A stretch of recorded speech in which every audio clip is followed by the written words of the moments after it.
Welcome to today's video. Today I'm testing out the long exposure on my Panasonic GH7, proving my favourite lens, the Olympus 12-100 f4 IS Pro lens. Spoiler, it doesn't disappoint. Well, so I thought.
Welcome to one of my favourite places, Perch Rock, just over the water from Liverpool. Today I'm testing out the long exposure on my Panasonic GH7, proving my favourite lens, the Olympus 12-100 f4 IS Pro lens. Spoiler, it doesn't disappoint. Please stick around, I've got some of my favourite photos so far of the year.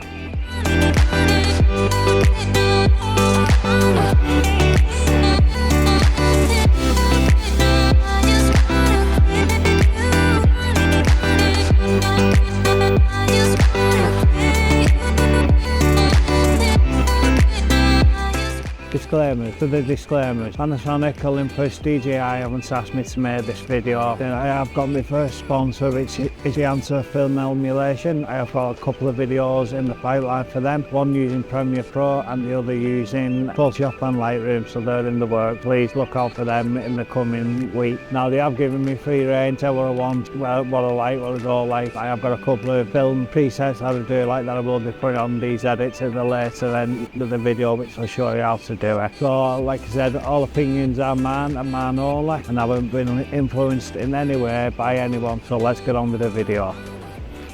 As a wheelchair-bound photographer, I've always been drawn to the mesmerising world of long exposure photography. There's something magical about capturing the passage of time in a single frame, transforming rushing waves into silky smooth surfaces, or turning star trails into celestial masterpieces. Today I want to share my journey of creating stunning long exposures at Perch Rock lighthouse using my new Panasonic GH7, paired with the amazing Koukin NX series landscape filters. Long exposure photography presents unique challenges for photographers, but for those of us with disabilities it can be particularly daunting. However, I found that with the right equipment and technique, they can not only overcome these obstacles but also bring a fresh perspective to landscape photography. In this blog post I'll guide you through my process from setting up the shots to post-processing, with a focus on accessibility and the tools that make it all possible. So whether you're a fellow disabled photographer or simply interested in long exposure techniques, let's dive in and explore the art of capturing time. Composition is key in any photography, but it takes on special importance in long exposures. The extended exposure time can dramatically change how elements appear in your frame. For instance, moving water becomes smooth and like an ice ring and ethereal, while stationary objects remain sharp. At Perch Rock, I composed my shot to include the lighthouse in the right hand side of the frame on the rule of thirds, also on the left hand side. When it was on the right hand side, I had the groins leading from the bottom right leading up towards the left hand corner, and that framed it then, and then you've got the expanse of the ocean behind. Exposed with the lighthouse on the left hand side, you had the open expanse of the water, which I will blend the horizon in post-processing. Like I said, I used the rule of thirds to place the lighthouse off-centre, creating a more dramatic composition. Remember, as disabled photographers, we often see the world from a different perspective, so don't be afraid to use this unique viewpoint in your compositions, and it can lead to truly original and compelling images. Equipment overview. Before we get into the nitty-gritty of shooting long exposures, let's talk about the gear that makes it all possible. At the heart of my setup is the Panasonic GH7. This is an absolute powerhouse for the hybrid shooters for stills and video, offering excellent image quality from the 25.4 megapixel sensor. It's in a pretty compact mirrorless body. It's ergonomic design. The hand grip is absolutely phenomenal, and it's particularly beneficial for those with mobility issues, making it easier to handle and transport. Third, that with the 12-100 lens, it's an absolute powerhouse. One of the standout features of the GH7 for any photography is the built-in image stabilisation, albeit I'm not going to need it today as I'm using tripod. But this does come in handy when you're setting up your shots, especially if you're like me, you sometimes struggle with steady hands. Complementing the GH7, as I said, I'm using the Koukin NX series professional landscape filters. The filter system is a game changer for longer exposure. The NX landscape series includes a holder that can accommodate multiple filters, allowing for creative combination. Filters themselves are made of high quality glass, ensuring minimal impact on image quality. Last but certainly not least is a sturdy tripod, and I can't stress enough how crucial this is for the long exposure work. When you're dealing with exposure times of up to several minutes long, even the slightest camera movement can ruin your shot. I use a carbon fibre tripod for its lightweight yet sturdy conditions, and the Benro 3-way precise ball head, which is absolutely phenomenal. It's making it easier for me to manage from my wheelchair. So camera settings and technique. When it comes to camera settings for longer exposures, manual mode is your absolute best friend. It's all I ever use.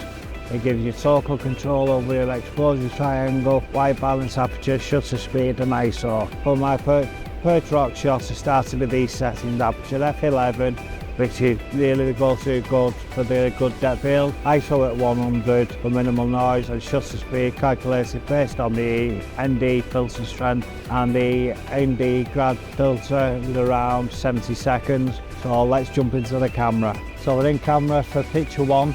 Gone for the foreground interest with the groins leading out to going from the bottom right, going up to the middle left, and then I've got the lighthouse on the right hand side. Unfortunately the sea's going out, I've read the times, they were wrong, so I've got it a little bit too late. I've got the Koukin NX landscape photography set on, which consists of a polarizer, 0.9 soft grad filter and a 10 stop ND filter. So I'll put the raw version up now, and also the edited version afterwards. I will be going for the minimalistic look, bit of fine arty stuff, trying to copy Gary Goff, who is an inspiration. He's an absolutely phenomenal photographer.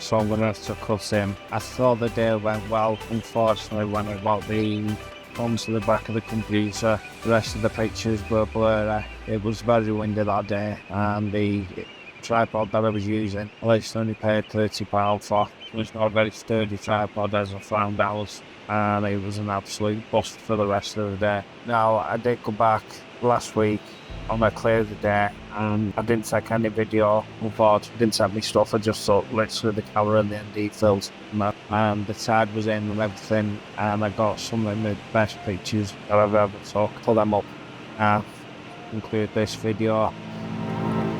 So I just want to show that it's not always roses and everything goes to plan. But I do hope you have learned something from this video and have enjoyed it.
So conclusion, long exposure photography with the Panasonic GH7 has opened up a world of creative possibilities. For me, the disabled photographer, it's a technique that rewards patience and planning qualities that many of us with different disabilities have with abundance. Key takeaways from my experience here are post-processing, small and little adjustments work perfectly, and it can enhance the mood and atmosphere of your images. Remember, as disabled photographers, we bring a unique perspective to landscape photography. Our challenges can become our strengths, leading to innovative compositions and fresh viewpoints. I encourage you all to get out there safely and comfortably and start experimenting with long exposures, wildlife photography, street photography, whatever it may be. Each shoot is an opportunity to learn and grow as a photographer and gain the confidence to get out there and actually, do it on your own. I've struggled for this last, like I said, I've not been able to get out on my own for the last 6 years. Somebody's always had to be with me because of the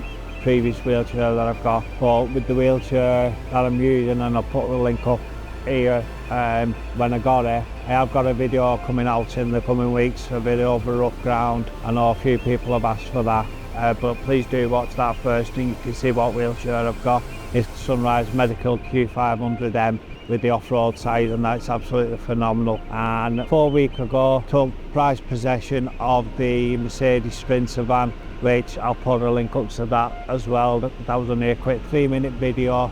Embrace the journey and don't forget to share your experiences with the community. So with that being said, let's get back home to the warm, jump on the computer from Perch Rock Lighthouse. Cheers, out.